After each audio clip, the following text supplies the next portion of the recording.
Like several months ago, you told me, one of you got a little boy sitting amongst you there, dropped out of the sky and says to me, "Oh, don't look a gift horse in the mouth, mate," as if to say I'm supposed, like what you're talking about, blah, blah, blah, like I'm, dealing with you.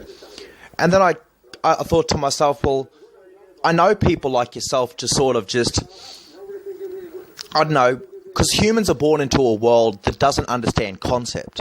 We're all born into a world that doesn't understand concept. Therefore, we're too busy like some kind of imitation of life. And so we therefore, like we ape our teachers, we ape our friends. We're like an ape. That's what it means to ape.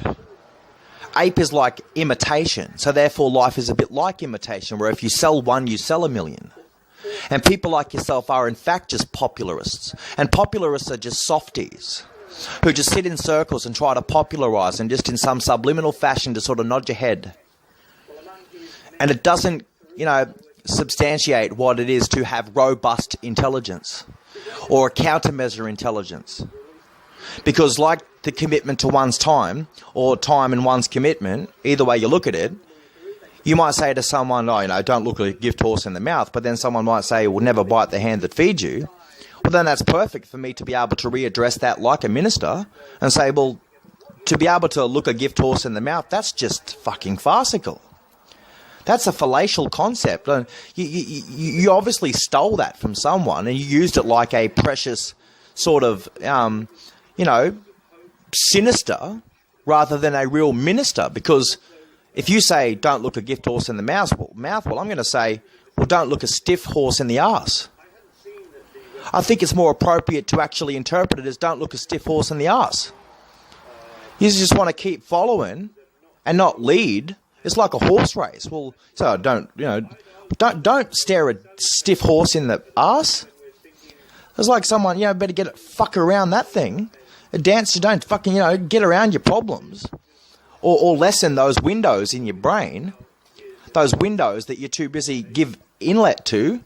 Or give access to. That's why people fail to, defractionalize the margins of the demons in their head, or even those windows that, like cliches, we're too busy.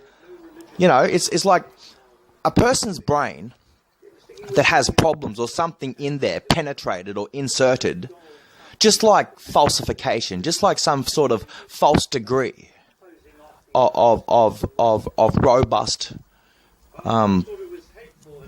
strength or something like that.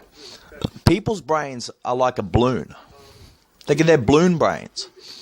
And that window of opportunity is like a deflated balloon. And when you pump it up too much or you give it too much attention, you want to be a brain. You don't want to be a balloon brain.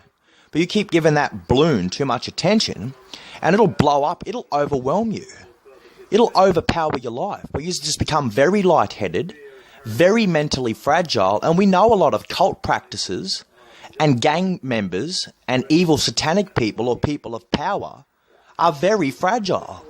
They've got mental fragility where they've just blown themselves up. And it's overwhelming to be like them. They feel like they're an alleviation of sorts, an alleviated balancing act with our world because they've taken certain, statements in the past like old proverbs and tried to whip them in and continue to synchronize them throughout the world in the way in which we operate and conduct ourselves. But that's obviously one of the key, if not biggest problems in our world.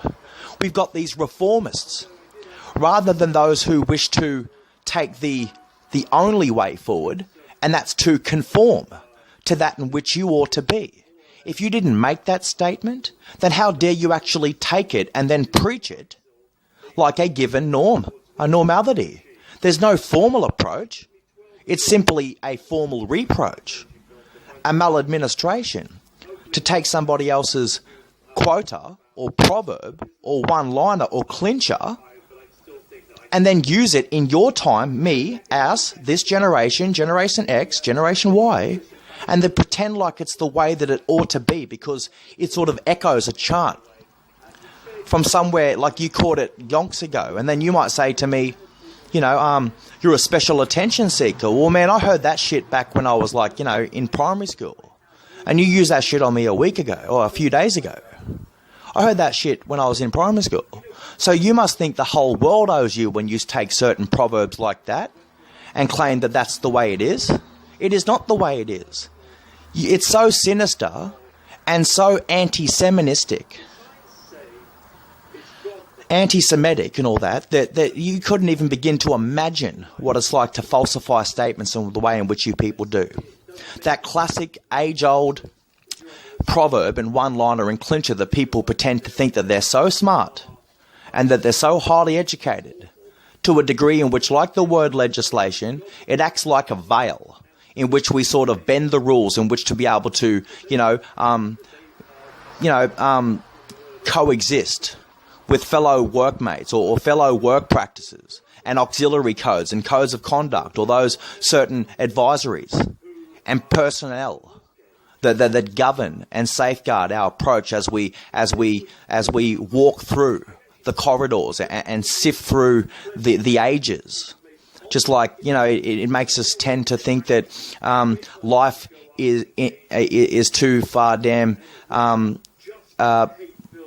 probable.